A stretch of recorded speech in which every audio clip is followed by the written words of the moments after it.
Yabona bafana bakithi-ke namhlanje iMamelodi Sundowns idlala neStellenbosch, kodwa ngathi i-Sundowns ayidlali nje kuphela neStellenbosch, ngathi idlala namanye ama-team, asazi-ke bafowethu. Kodwa namhlanje bafowethu umoya uyavunguza ukuthi uGavin Hunt bafowethu engase ayishaye iMamelodi Sundowns, eyishayela ekhaya.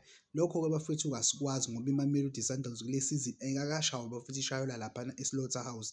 Kakhulukazi nje bafowethu, angazi abantu noma sebekhohliwe yini ukuthi eSlaughterhouse bafowethu awuphumi uphila. Sona-ke namhlanje bathi abantu iStellenbosch kungenzeka siphume siphila.